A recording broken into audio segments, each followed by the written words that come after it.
고난주가 아닌 거는 알고 계시죠? 금식하고 계십니까? 아침 한 끼씩 금식하시면서 기도하라 그랬습니다. 지금 어느 때보다도 우리 그리스도인들이 기도해야 될 때입니다. 특별 새벽 기도는 차마 하지는 않고 있습니다. 하고 싶은데 그래도 우리가 또 이 사회 일원으로서 살아가면서 어느 정도 균형은 맞춰야 되기 때문에 특별 새벽 기도는 우리가 못하고 있지만 또 새벽 기도는 계속 하고 있습니다. 아침에 오시는 분들은 와서 기도하고 계세요. 여러분 금식하면서 이제 고난주간 목요일, 금요일 그동안 금식 안 하신 분들은 이제 금식하면서 또 정말 많이 기도해 주시기 바랍니다. 여러분의 기도가 이 나라를 살리고 이 세계 열방을 살립니다. 우리 집사님 기도해 주신 것처럼 이 바이러스를 치료하실 분은 하나님밖에 없어요. 하나님밖에. 이 세상에 뭐 그 똑똑하고 잘났다는 의사들도 과학자들도 권력자들도 지식인들도 이 코로나 바이러스에 대해서 아는 지식이 0이라 그래. 0. 아무것도 알지 못합니다. 어떻게 해야 되는지도 모르고 어디서부터 감염됐는지도 몰라요. 박쥐에서 감염됐다는 것도 하나의 이론일 뿐이에요. 이론이 여러 가지가 있어요. 음모론도 있고 박쥐에서 이렇게 생겨났다는 이론도 있고 그렇습니다. 음모론은 이제 중국 우한 옆에 있는 그 생체 실험실에서 그 누출이 돼가지고 실수로 바이러스가 흘러나왔다고 하는 이제 음모설이 있고 또 더 심각한 음모설은 인간들이 이걸 살상무기로 만들었다고 하는 이런 음모설도 있습니다. 더 많은 사람들이 지지하는 것은 우한 그 동네에 박쥐라고 하는 그 동물에서 나온 바이러스라고 주장을 하는데 그것도 한 가지가 아니더라고요. 쭉 이제 제가 요새 막 영자 주문 여기저기 막 읽다가 보니까 전문 지식이 많이 생겨요. 예? 한글 신문 잘 안 읽으라 그랬네. 전문 지식이 많이 생겨요.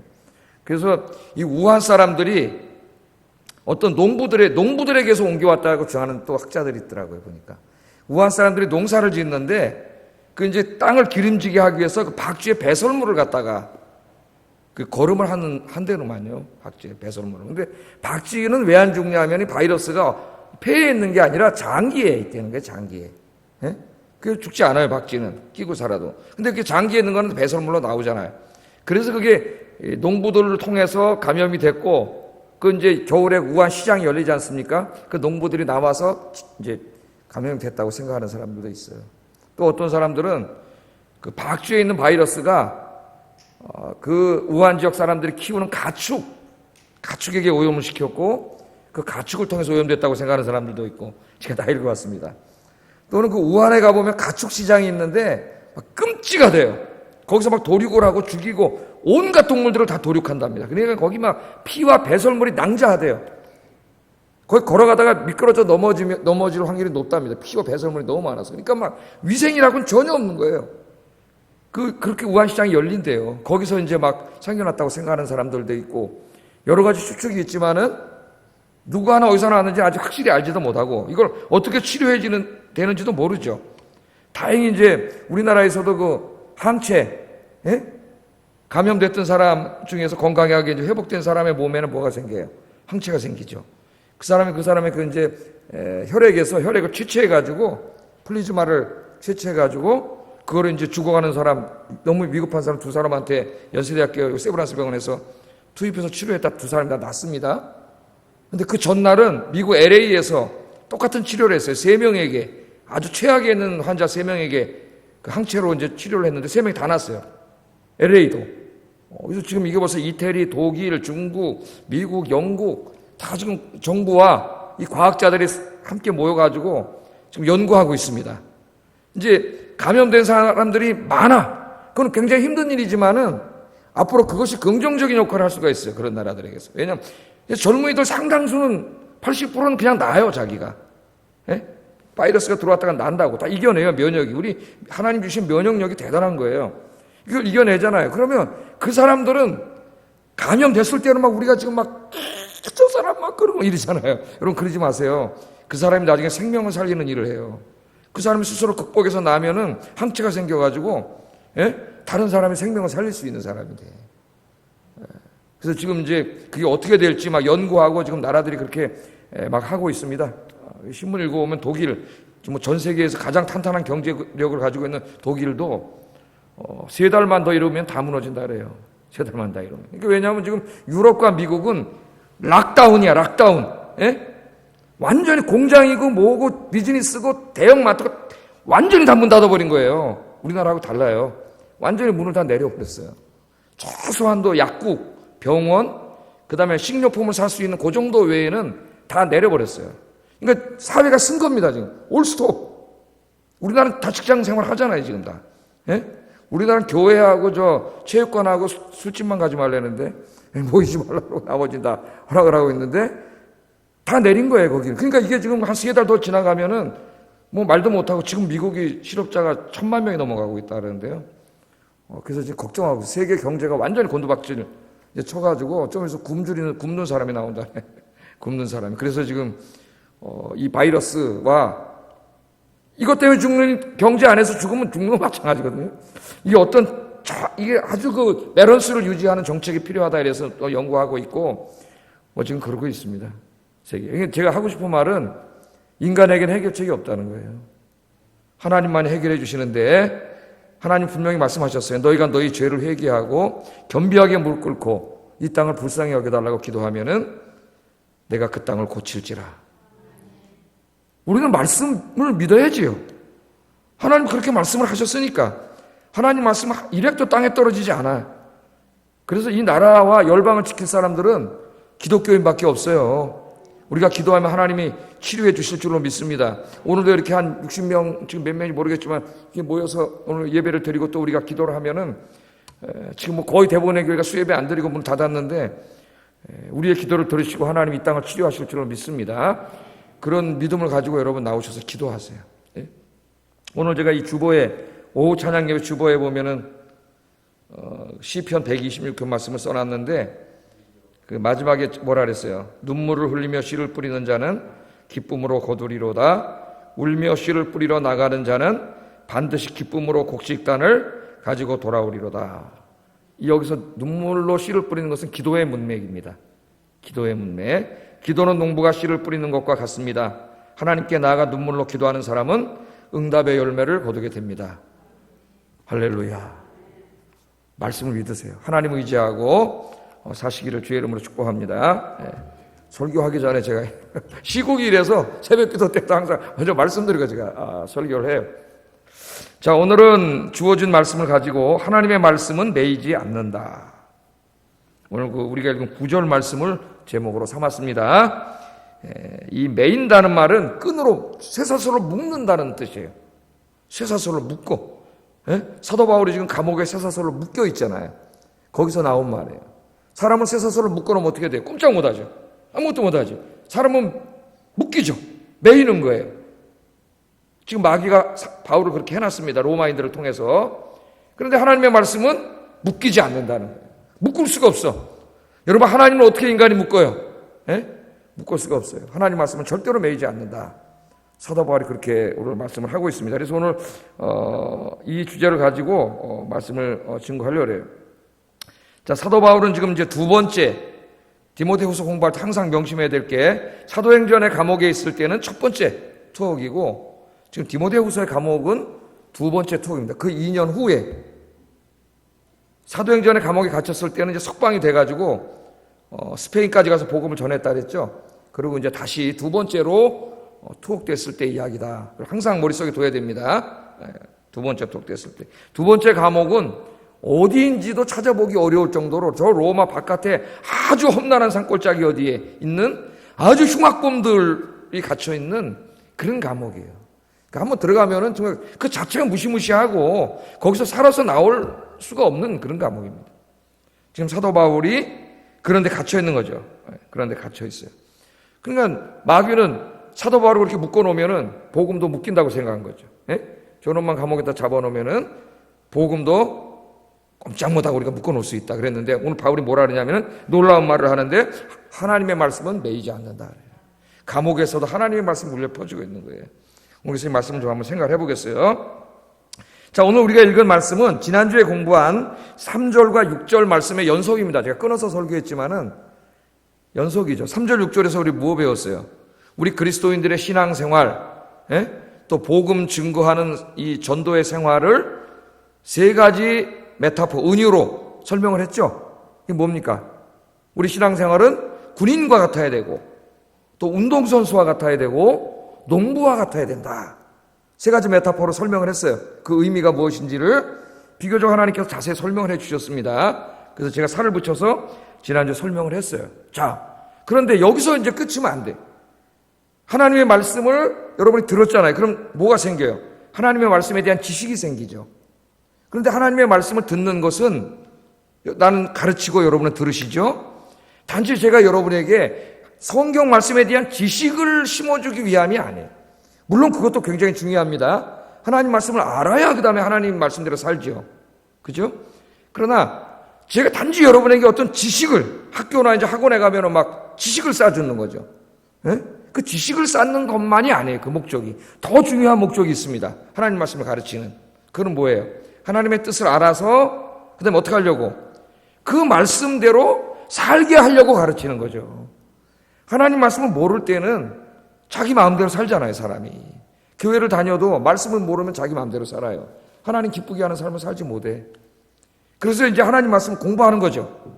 여러분 지금 우리 지금 부교육자들이 열심히 지금 제가 이때까지 우리 교회 와서 강해 설교한 부분들, 저는 이제 강해 설교를 다 했기 때문에 다 올려놓고 있어요. 지금 27개가 올라와 있어요. 찾아가지고 다 올려놓고 있습니다. 그래서 이 지금 여러분 집에 상당 시간을 머물러야 되는 시간에 성경책을 펴놓고 한 권 한 권을 읽으면서 설교를 틀으면서 이렇게 공부하면은 최고의 신학 공부가 될 거예요.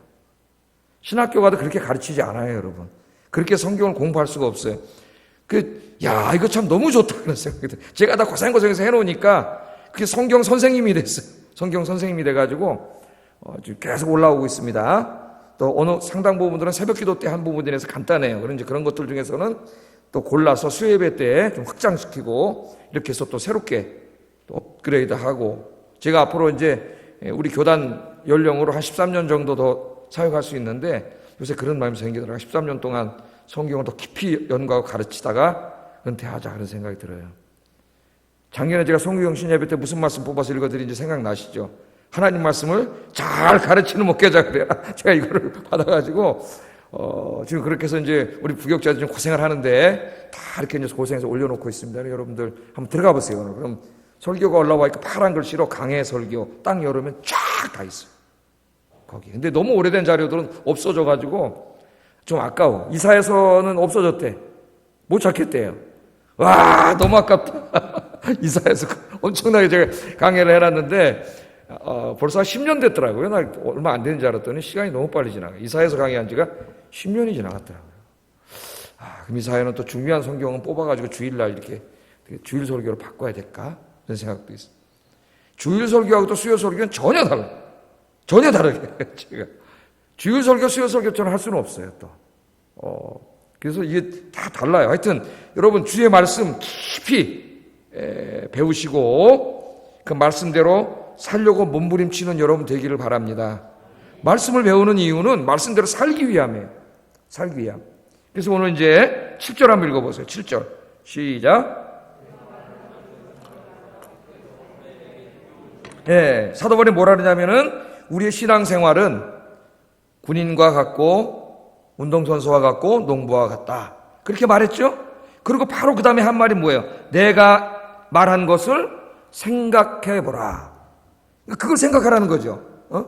제가 지난주에 여러분에게 설교했던 우리의 신앙생활은 군인이 군대 생활하는 것과 같고 운동선수가 법을 규칙대로 운동하는 것과 같고 농부가 열심히 땀을 흘려서 결실을 맺는 것과 같다. 그렇게 설교한 거잖아요. 그 말씀을 생각해보라는 거예요. 생각한다는 말은 깊이 생각하라는 거예요. 깊이. 그러니까 이 말씀을 듣고 그냥 잊어먹지 말라는 겁니다. 이 귀로 듣고 이를 흘려버리지 말라는 거예요. 이 말씀을 가슴에 새기고 집에 가서 어떻게 해보라는 거예요. 되새김질 해보라는 거죠. 근데 요새는 너무나 좋죠. 집에 가면 컴퓨터만 키면은 다시 한번 들을 수가 있어요. 필요하면 2번도 3번도 10번도 들을 수가 있어요. 다시 한번 되새김질 할 수가 있습니다. 그래서 그 말씀을 듣고 되새김질 하라는 거예요. 자, 말씀을 들었어요. 그럼 여러분 지난주에 가셔서 정말 신앙생활, 정말 군인들이 군대 생활하는 것처럼 그렇게 신앙생활 하려고 노력했나요? 예? 농부가 무더운 여름에 나와서 열심히 땀을 흘리면서 농사를 짓는 것처럼 그렇게 열심히 신앙생활 하려고 생각했습니까? 운동선수가 규칙대로 경기하는 것처럼 하나님의 규칙인 하나님 말씀대로 살려고 몸부림쳤습니까? 그렇게 하라는 거예요. 하나님 말씀을 들었으면 이걸 다시 되새김질해가지고 당장 지금 이 시간부터 그 말씀대로 살려고 애써야지, 이걸 그냥 일로 듣고 일로 흘리고 일로 듣고 일로 흘리고 그러면 안 된다는 거예요. 그래서 오늘 말씀이 내가 말한 것을 생각하라는 거예요. 생각하라. 깊이 생각하라는 거예요. 여러분 저 사도행전 17장에 보면은 베레아 교회가 나오잖아요. 그죠? 사도 바울이 베레아 교회 성도들을 칭찬을 합니다. 어떻게 칭찬했나 한번 읽어보겠습니다. 11장 11절 읽어보겠습니다. 사도행전 17장 11절. 여기 안 나와 있어요? 제가 한번 읽어드리겠습니다. 베레아에 있는 사람들은 데살로니카에 있는 사람들보다 더 너그러워서 간절한 마음으로 말씀을 받고, 잘 보세요. 하나님 말씀 받을 때 지금 여러분 받는 거잖아요. 간절한 마음으로 받는 거예요. 야, 하나님 오늘 정말 무슨 말씀을 주실까 항상 그 간절한 마음으로 받고, 그 다음에 집에 가. 어떻게 한다고요? 이것이 그런가 하여 날마다 성경을 상고함으로. 그게 바로 이 말이에요. 설교를 들을 때는 정말 간절한 마음으로 하나도 놓치지 않고 해서 막 딱 말씀을 들어 은혜를 받았잖아요. 집에 가서 그 본문을 다시 펴놓고 다시 한번 되새김질 한다는 거예요. 아, 그 말씀이 정말 그런 말씀인가? 내가 그렇게 살았나? 아, 내가 못 살았네. 내일부터 말씀대로 살아야지. 무릎 꿇고 하나님, 오늘 수협에 가서 이렇게 말씀을 배웠는데 신앙생활은 군인이 군대 생활하는 것처럼 해야 된다 그랬는데, 하나님 아버지, 내가 그렇게 신앙생활 못했습니다. 이제 그렇게 하겠습니다. 이렇게 하라는 거예요. 이렇게. 예? 그래서 내가 말한 것을 생각하라. 되새김질하라. 그런 말입니다. 아, 운동선수가 규칙대로 운동을 해야 된다고, 시합을 해야 된다는데 변칙 쓰지 말고, 이상한 약 먹고 하지 말고 규칙대로 해야 된다 그랬는데, 내가 정말 하나님의 규칙인 하나님의 말씀대로 살았습니까? 그렇게 하나님 앞에 이제 정말 하나님 말씀대로 살게 해주세요.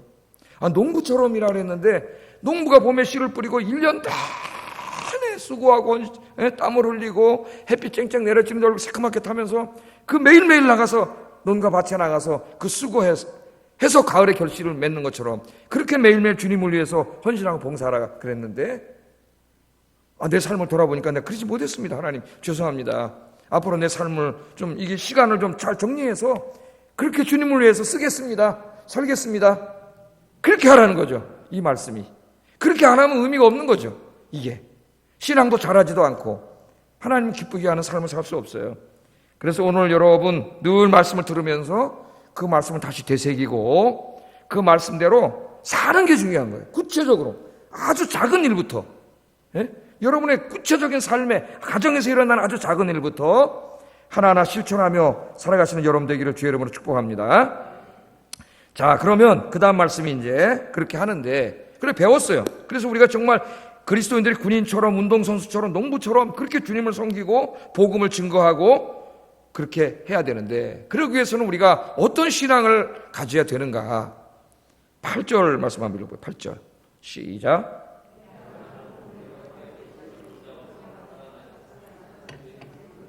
예, 여기 또 하나 기억하라. 이 기억하라는 말도 그냥 이렇게 암기하라는 말이 아니라, 기억하는 이유는 깊이 생각하기 위함입니다.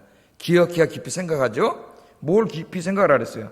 긴 말씀이지만 다시 살아나신 예수 그리스도를 기억하라. 다시 살아나셨다. 그러니까 우리가 그렇게 신앙생활을 하기 위해서는 무슨 신앙을 가져야 된다는 거예요? 부활신앙을 가져야 된다는 거죠. 부활신앙. 이게 굉장히 중요합니다. 부활신앙. 자, 그 앞에는 근데 뭐가 있어요? 예수님은 뭐라 그랬어요? 내가 전한 복음대로. 그러니까 사도 바울이 전한 복음의 핵심이 십자가와 부활이에요. 다윗의 씨로 죽은 자. 다윗의 씨로 죽은 자. 예수님을 다윗의 씨라 그랬습니다. 우리 복음서에 보면은 사람들이 예수님 부를 때 다윗의 자손이요 이렇게 부르는 게 종종 나오죠. 다윗의 자손이요. 왜 다윗의 씨라 그랬을까? 두 가지로 생각해 볼 수 있어요. 첫째는 이 독자들 중에 유대인들이 있습니다. 유대인들은 다윗의 씨, 그런 씨는 자손이란 말이에요. 이사야서에도 이삭의 씨 이렇게 나오잖아요. 다윗의 후손. 그럼 유대인들은 뭐 딱 알아요. 누구라고? 메시아라는 걸 알아요. 메시아. 구약에서 예언하고 있는 메시아. 이라는 걸 그들은 알고 있어요. 그러니까 다윗의 씨, 십자가에서 죽은 저 나사렛 예수가 다윗의 후손이라 그러면 하나님이 약속해 주신 메시아구나. 그렇게 그들은 받아들이는 거죠. 다윗의 씨. 그러나 또 한 가지 의미가 있어요. 이 지금 바울의 서신을 읽고 있는 사람들 중에 또 누가 있어요? 예? 이 에베소 교회 교인들이잖아요. 에베소 교회 헬라인들이 더 많죠, 유대인들보다. 헬라인들에게는 영주주의라고 하는 이런 이단 사상이 이 당시에 만연했습니다. 영주주의가. 그 당시에 이제 고대 그레코 로만 세계를 지배하던 철학 중에 플라톤 철학이 있는데, 플라톤은 항상 물질 세계를 악한 것으로 보고 그 물질 이면에 있는 이데아의 세계, 이데아의 세계를 선한 것으로 봤어요. 사람은 이 물질이 껍데기, 이 육신은 악한 것이고 영혼은 선한 것으로 봤어요. 이게 영주주의입니다. 그래서 영주주의자들이 뭘 부인했냐면은 하나님이 인간의 몸을 입고 이 땅에 오셨다고 하는 것을 부인했어요. 그러니까 뭘 부인한 거예요? 제일 중요한 기독교 진리 중에 성육신을 부인한 거죠. 왜? 하나님이신 그분이 이 더러운 죄악으로 물드는 물질인 인간의 몸을 입으실 수 없다. 그러니까 헬라 철학에 오염된 사람은 절대로 성육신을 믿을 수 없습니다. 그러니까 우리에게 오염된 이교 사상을 떨쳐버리지 않으면 복음이 들어오지 않아요. 이교 사상이. 그래서 그들이 주장한 게 뭐냐? 그럼 예수님은 뭐냐? 예수님은 실제로 인간의 몸을 입고 온 분이 아니고 그렇게 보였을 뿐이라는 거예요. 사실은 예수님의 유령이라는 거예요. 유령. 그걸 이제 신학에서는 도세티즘이라 그래요. 도케티즘, 도세티즘, 가연설. 그렇게 보였다는 거예요. 이게 초대교회는 상당한 이단이었어요, 여러분. 우리 지금 뭐 그런 게 별로 없지만은, 왜냐하면 그 시대가 플라톤 철학이 다 그 사람들 머릿속을 지배하고 있기 때문에 물질은 악하고 영은 선하다. 선하신 하나님이 어떻게 더러운 물질을 입을 수 있느냐? 불가능한 거예요. 그들의 그 만연한 사상에 의하면은. 그래서 다윗의 자손으로 오셨다는 것은 예수님이 유령으로 나타난 게 아니라 진짜 다윗의 후손으로, 사람으로 성육신 하셨다는 걸 강조하는 거예요. 이단들을 쳐부수는 말이 여기 들어가 있습니다. 이 말씀 속에 하나님이 진짜 인간의 몸을 입고 오셨죠. 그게 은혜잖아요. 그게 은혜예요. 그래서 우리는 영혼만 구원받는 게 아니라 육신의 부활을 믿죠. 우리 기독교는 이 물질이 비록 물질 세상이 죄로 오염되어 있지만 이 물질 세상 자체가 나쁜 건 아니에요. 왜? 물질 세상을 누가 창조하셨어요? 하나님이 만드신 거예요. 우리는 물질 세상을 부인하지 않아요. 기독교는. 그거는 이교주의자예요. 그거는 영주주의고 헬라 철학이에요. 이 물질 자체가 나쁜 게 아니에요. 그런데 죄 때문에 물질이 오염되어 있어서 오늘 새벽에도 배웠지만 마지막 때 하나님이 이 죄로 오염된 물질 세계를 다 새롭게 치유하시고 회복시켜서 새 하늘과 새 땅으로 만들어 주시잖아요. 요한계시록 가서 들으세요, 여러분. 새 하늘과 새 땅으로 다 만들어 주시는, 우리 몸도 새 몸으로, 이것과 상관없는 게 아닙니다. 여러분 이거 화장하잖아요, 이 몸을. 그럼 화장하면 어디다 뿌리든지 묻어놓을 거 아니에요. 그럼 부활의 날 이 내 몸을 화장한 그것으로 하나님이 새 몸을 만드는 거예요. 그 몸으로. 그래서 사도 바울은 그걸 얘기하면서 네 몸을 함부로 놀리지 말라 그랬어요. 왜? 이 몸이 다시 새 몸이 될 몸이기 때문에 이 몸을 함부로 죄짓고 그러면 안 된다 그랬어요. 그러니까 물질이 중요한 거예요. 세상을 사랑하지 말라 그럴 때도 하나님이 세상하신 창조 세계를 사랑하지 말라는 얘기가 아니라 인간이 그 세상을 죄로 더럽혀 놓고 오염시킨 그 죄악된 세상을 사랑하지 말라는 말이지, 기독교는 물질 세계를 부정하지 않습니다. 그래서 우리는 찬송 어떻게 불러요? 참 아름다워라 주님의 세계는. 그래서 다윗도 하늘에 가서 별을 보면서 하나님의 영광을 보고, 성 프란체스코 같은 사람은 꽃하고 얘기하고 나비하고도 얘기하고 새하고도 얘기하고. 여러분이 봄에 지금 코로나 바이러스 때문에 힘들는데 저는 우리 사람 가는 데가 있어요. 저 가양대교 쪽으로 가면은 사람도 없고 좋다 그러잖아요. 제가 꽃이 활짝 피고 정말 사람이 없어요. 너무 좋아. 한강바람 불어오고. 그 꽃을 보면은 하나님의 그 창조의 하나님을 만나요. 마음이 치유가 되고 하나님 만나는 거예요. 하나님. 그래서 여러분들도 하나님이 창조하신 세상 속에서 하나님을 만나는 여러분 되기를 주의 이름으로 축복합니다. 자, 근데 그래서 이제 다윗의 씨라 그런 거예요. 다윗의 씨, 그걸 염두에 두고 다윗의 씨로 오신 예수님이 어떻게 하셨어요? 죽은 자 가운데서 십자가의 죽음을 말하는 거죠. 뭘 강조해? 그 다음에 다시 살아나셨다는 걸 절대 잊지 마라. 지금 디모데에게 그 말을 하는 거죠. 그 디모데 지금 목회가 상당히 힘들잖아요. 디모데는 바울처럼 굉장히 다이나믹하고 막 열정적이고 이런 사람이 아니라 좀 우리가 이렇게 보면은 조금 뭔가 나약하고 소심하고, 그죠? 그런 모습이 보여요. 예? 지금 에베소에 막 이단들도 잔뜩 들어와 있고, 또 그 안에서 이단 따라가는 사람도 있고, 목회도 쉽지 않고, 이 소심한 사람이 얼마나 힘들겠습니까? 그러면. 예? 우리나라 목회자들이 40대에 많이 죽습니다. 암으로. 하도 시달려가지고 교회에서 암으로 죽어요. 암으로. 예? 이걸 극복하지 못하면 암으로 죽어요. 지금 그런 가운데 있는 거예요. 예? 두렵기도 하고. 사도 바울이 뭐라 그러느냐? 네가 그 목회를 하는데 중요한 게 있어요. 그에게 그리스도께서 죽은 자 가운데서 다시 살아났다는 것을 절대 잊지 말라는 거예요. 그걸 잊으면 안 된다는 거예요. 그걸 기억하고 묵상하라는 거예요. 예? 그러니까 한마디로 말하면 부활신앙을 가지라는 거예요. 부활신앙. 부활신앙을 가져야 된다. 그래야 어떤 사람이 돼요? 주님을 위해서 죽을 수 있는 사람이 돼요. 부활신앙. 여러분, 부활신앙을 가지려면은 예수님께서 십자가에서 죽으신 이후에 3일 후에 죽은 자들 가운데서 다시 살아나셨다, 다시 부활하셨다는 것을 깊이 묵상하고 자꾸 기도해야 됩니다. 그 부분에서. 그러면 여러분 안에 뭐가 생겨? 부활에 대한 확신이 생겨요. 그게 부활신앙이에요. 부활신앙. 예? 사도 바울이 지금 말이죠, 이거 자기의 개인적인 어떤 그 체험이야, 체험. 사도 바울이 지금 어디 있다고요? 어디 처박혀 있는지도 모르는 험악한 흉악범들이 있는 감옥에 가서 지금 거기 처박혀서 지금 언제 죽을지 모르고, 바울 알아야 잘 죽는다는 거. 그럼 얼마나 두렵겠어요. 얼마나 절망도 오고. 인간인데, 바울이지만 인간이잖아요. 그 사람도 고립돼 있고 사람들은 아무도 찾아오지 않는다 그랬죠, 사도 바울이. 예? 그런 가운데 있는데 얼마나 힘들겠어요. 두렵고 무섭고 흉악범들이 있고. 예? 그런데 사도 바울을 보면 그렇지 않아요. 자기가 그걸 이겨내. 그 안에서도 복음이 매이지 않고 자기는 거기서 기쁘게 생활을 해. 예? 어떻게 그럴 수 있느냐? 바울이 지금 그 비결을 얘기해 주는 거예요. 감옥에서 누구를 생각해요? 십자가에서 죽으시고 부활하신 예수님을 깊이 묵상하는 거예요.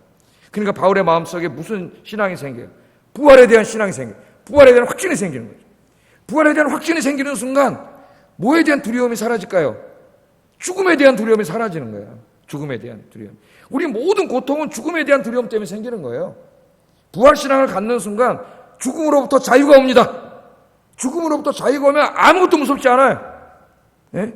주님을 위해서 죽기로 각오하면 내가 뭐라 했어요? 참 자유가 온다 그랬잖아요. 진짜 자유는 내가 주님을 위해서 죽기로 각오하는 순간 그때 와요.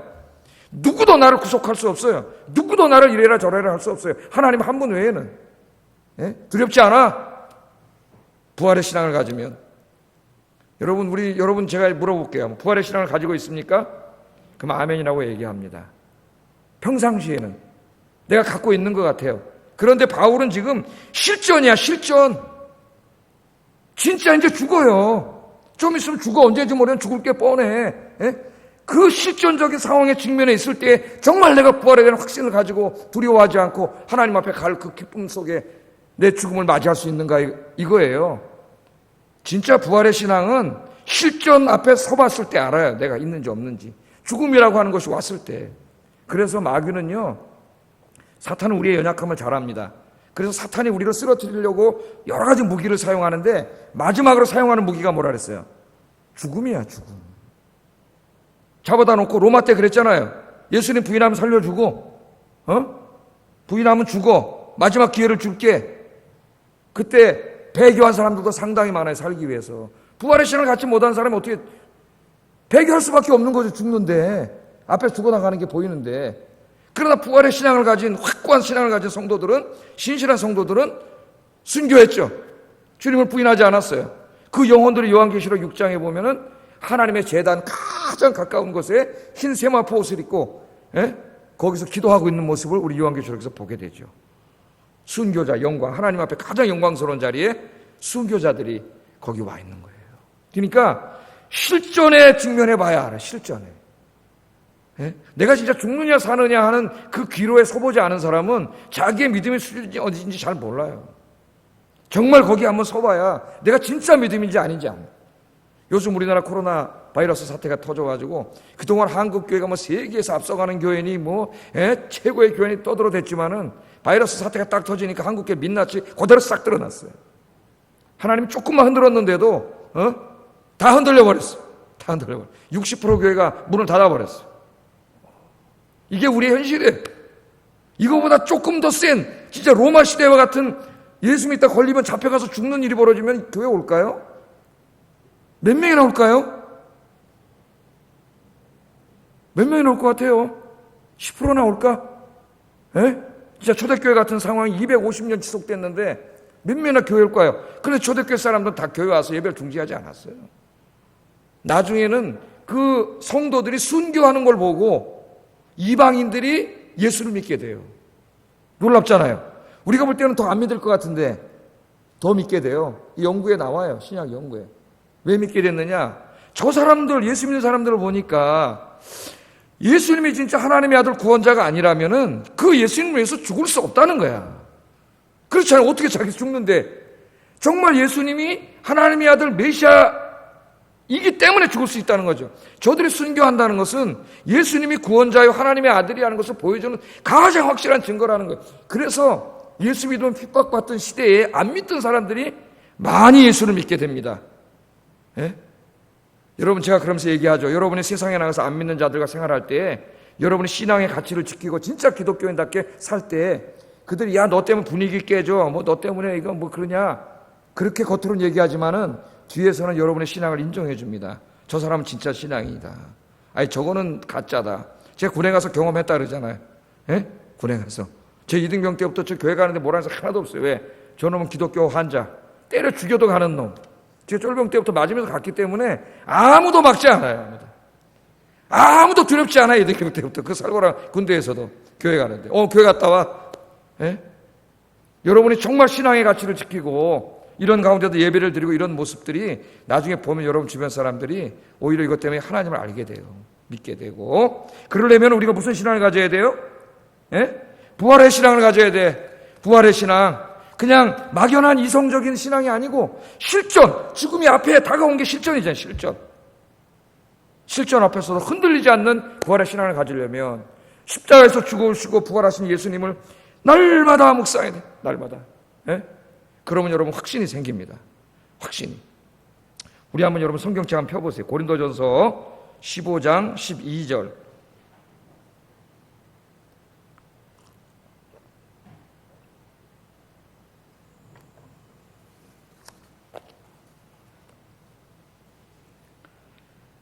(12절부터) (20절인데) 우리 한번 교독을 한번 해보겠습니다. 고린도전서 15장은 이제 부활정이죠. 부활장. 부활에 대해서 가장 포괄적으로 가르치는 말씀인데 한 절씩 교독해 보겠어요. 그리스도께서 죽은 자 가운데서 다시 살아나셨다 전파되었거늘 너희 중에서 어떤 사람들은 어찌하여 죽은 자 가운데서 부활이 없다 하느냐. 그리스도께서 만일 다시 살아나지 못하였으면 우리가 전파하는 것도 헛것이요 또 너희 믿음도 헛것이며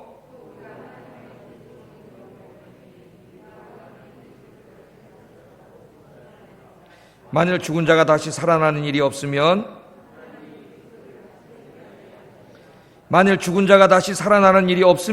그리스도도 다시 살아나신 일이 없었을 터이요.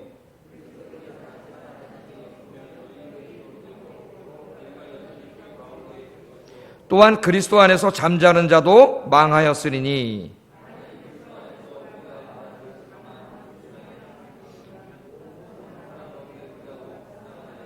함께 읽습니다. 그러나 이제 그리스도께서 죽은 자 가운데서 다시 살아나사 잠자는 자들의 첫 열매가 되셨도다.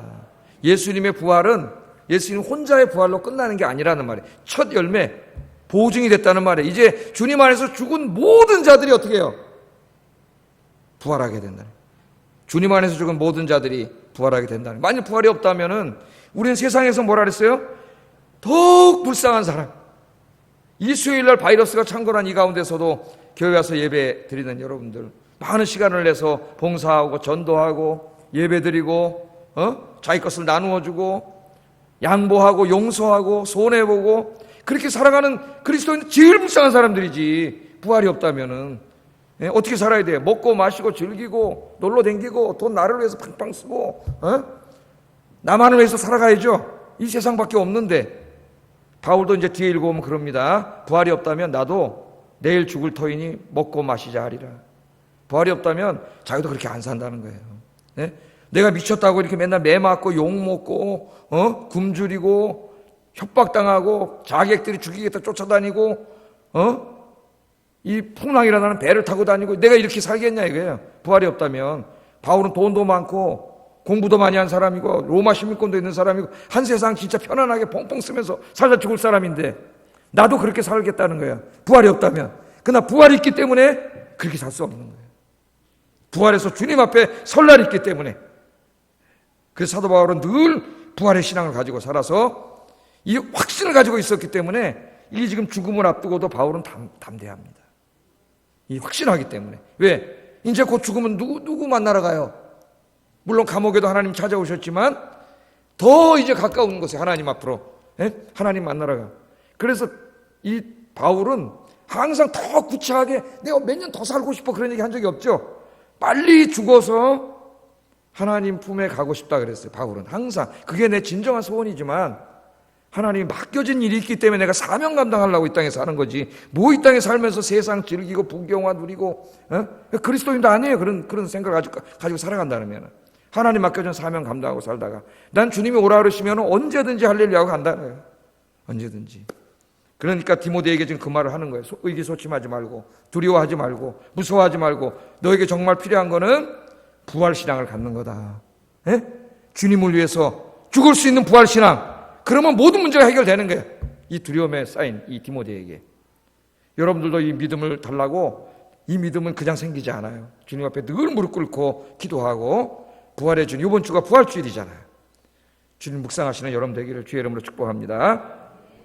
자, 이처럼 그리스도인들이 이 순교의 신앙, 부활의 신앙을 가지고 신앙생활을 하면서 복음을 전할 때에 사탄은 이 복음의 전파를 절대로 막을 수 없다. 막을 수 없다. 우리 이것은 요한계시록에서도 공부하잖아요. 그죠? 하나님께서 이제 7째 나팔을 재앙을 통해서 3분의 1이 죽고 막 그럽니다. 그런데도 재앙을 통해서는 회개하지 않아요. 좀 놀랍습니다. 회개하지 않고 오히려 막 하나님을 저주해요. 성경 읽어보세요. 오히려 정말 교회를 욕하고 막 그러잖아요. 예배드리는 사람들을. 그래서 그 재앙만으로는 구원받지 못해 그들이. 그러나 재앙이 있을 때 그들이 어떻게 두려워해. 무서워해. 마음이 약간 열린 거예요. 그때 뭐합니까? 신실한 증인이 복음을 전하잖아요. 요한계시록에 보면. 순교하면서까지 복음을 전하잖아요. 그들에게. 그때 어떻게 돼요? 많은 사람들이 예수님 앞으로 하나님 앞으로 돌아오더라. 아멘. 그러니까 아마 이 코로나 바이러스도 아마 그런 하나님의 섭리가 있지 않겠나 그런 생각이 들어요. 기독교 국가에 있던 서구 유럽이 저렇게 지금 거의 뭐 교회가 다 없어진 불모지가 됐는데 지금 저들이 꼼짝 못하고 있습니다. 아무것도 못하고 있어요.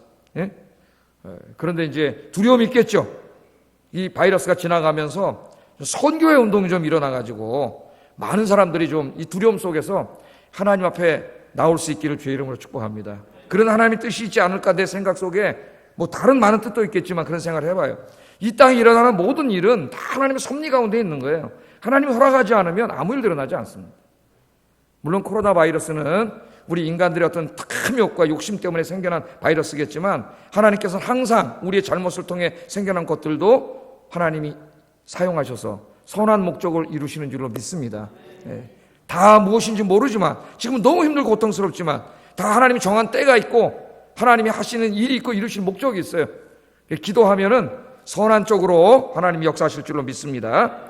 자, 이 순교의 신앙을 가지고 복음을 전파해야 된다. 9절. 그러면 하나님 말씀은 절대 마귀가 막을 수 없다는 거예요. 읽어보겠습니다. 시작.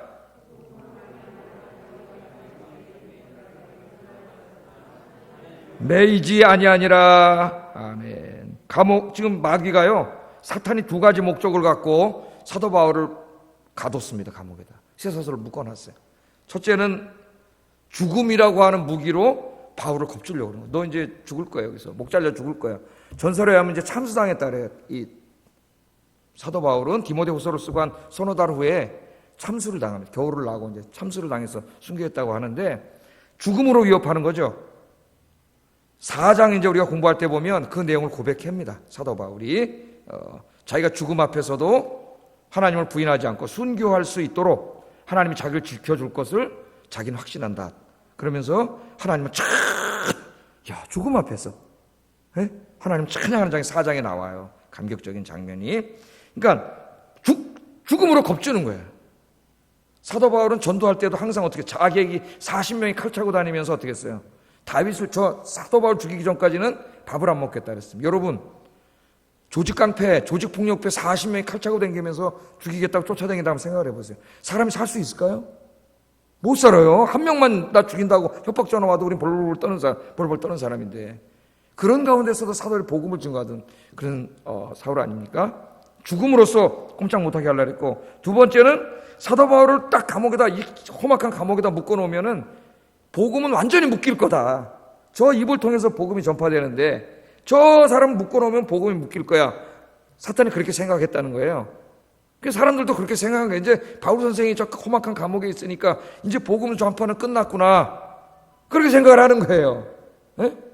에베소 교인들도 로마에 바울 선생이 갔는데 로마에 복음 전하는 건 끝났구나. 근데 바울이 놀라운 말을 합니다. 9절. 아니라는 겁니다. 복음으로 말미암아 내가 죄인과 같이 매이는 데까지 이렇게 고난을 받고 있지만 하나님의 말씀은 매이지 않는다는 거예요. 할렐루야. 하나님이 살아계시잖아요. 예?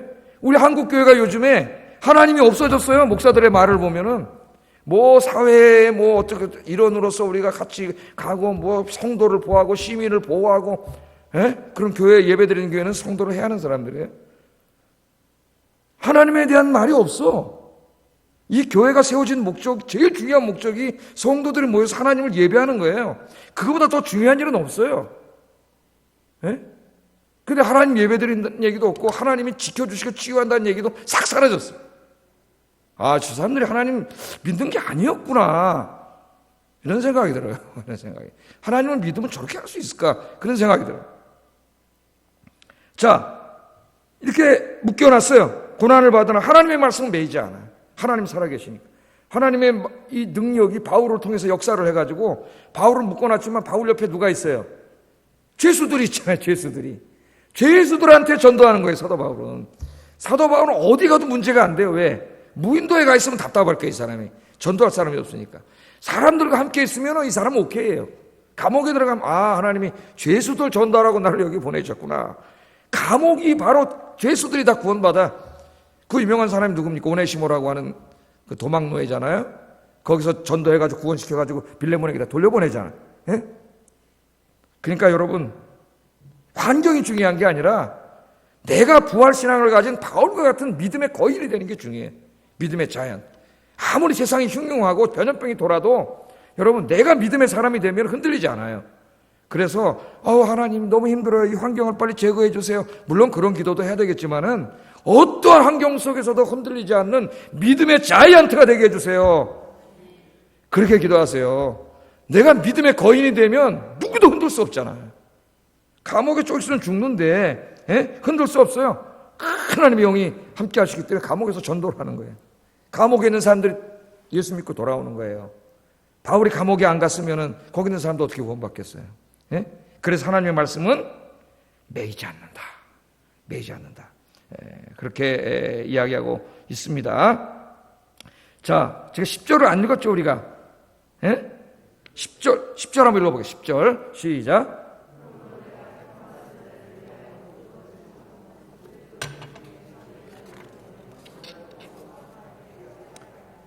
여기 또 놀라운 말을 하나 하기 때문에 이것까지 한번 해보려고 해요. 자, 그러므로 내가 택함 받은 자들을 위하여 모든 것을 참음은 그들도 그리스도 예수 안에 있는 구원을 영원한 영광과 함께 받게 하려 함이라. 놀라운 말을 해요. 그 로마의 어디 산골짜기에 어디 처박혔는지도 모르는 그 험악한 감옥 속에 거기 아주 흉악범들만 잔뜩 있는데 바울이 뭐라 그러니까? 택함 받은 자들이 있다 그래요. 거기에 택함 받은 자들이. 내가 택함 받은 자들을 위해 이 모든 고난을 참고 있다는, 택함 받은 자들을 구원하려고. 놀라운 일입니다, 여러분. 그 로마의 흉악범들만 갇혀있는 그 감옥 속에도 누가 있어요? 하나님이 구원하시기로 작정한 사람들이 있다는 거예요. 네? 할렐루야. 그러니까 여러분, 전도는 뭐예요? 택함을 받은 사람들을 찾아가는 거잖아요, 우리가. 네? 택함을 받은 사람들을 찾아가는 거예요. 그럼 택함을 받은 사람들이 전도를 듣고 예수 믿게 돼요. 하나님 구원의 방법이. 그런데 그 험악한 그 살벌한 감옥 안에도 하나님은, 이 바울은 택하신 사람들이 있다. 그래서 복음을 증거합니다. 거기서 그래서 그 사람들을 구원하는 거예요. 그러니까 우리는 어디든지 가야 돼요. 어디든지. 예? 누구를 하나님 택했는지 몰라요. 흉악범들이 막 살인범들이 회개하고 돌아오잖아요. 감옥에서. 우리나라도. 예? 누구를 하나님 택했는지 몰라요. 그래서 여러분들 열심히 이 부활의 신앙을 가지고 전도하셔서 많은 사람들을 주님 앞에 인도해 오시는 여러분 되기를 주의 이름으로 축복합니다. 환난과 핍박은, 협박은 신앙을 이길 수 없어요. 사도행전 4장 29절 31절 읽어보겠습니다. 시작.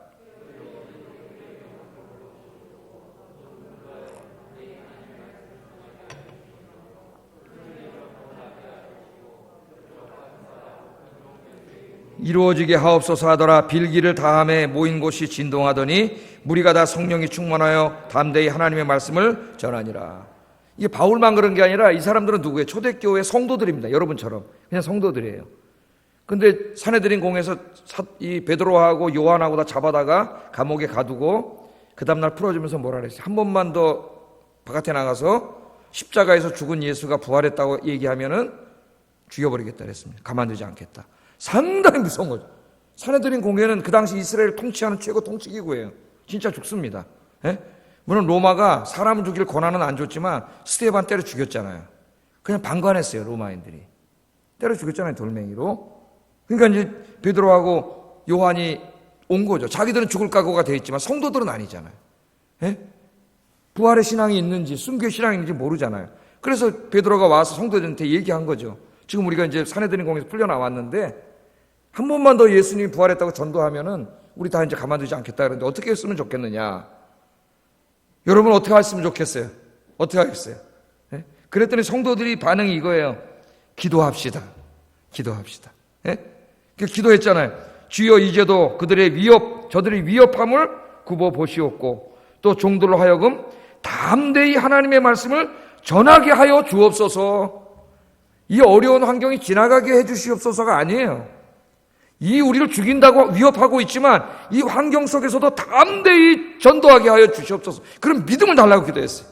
대통령이 뭐 예배드리지 말라고 토요일마다 억압을 하고 시장이 억압을 하고 언론에서 까대고 그런다 할지라도 두려워하지 말고 담대하게 예배드릴 수 있는 믿음을 주시옵소서.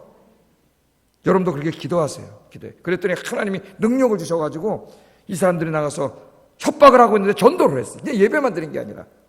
그래서 많은 사람들을 구원을 했습니다. 하나님의 사람은요, 그 누구도 막을 수 없어요. 부활의 신앙을 가진 사람, 성령이 그 안에서 역사하는 사람은 그 누구도 막을 수 없다. 로마 황제도 막을 수 없다. 죽음조차도 막을 수 없다. 여러분들이 그런 성도들이 되시기를 주의 이름으로 축복합니다. 기도하겠습니다. 자, 오늘 두 가지만 기도하겠습니다. 하나님 말씀을 우리가 들었을 때 그 말씀을 집에 가서 다시 한번 되새김질하고 묵상하면서 그 말씀에 비추어서 자기의 삶을 반추해보고 말씀대로 살기 위해 몸부림치게 하여 주시옵소서. 오늘부터 이제 평생 그렇게 하는 거예요. 두 번째 기도 제목은 부활의 신앙, 순교의 신앙을 갖고 주님을 섬기고 열심히 전도하게 하여 주십시오. 기도하겠습니다. 사랑과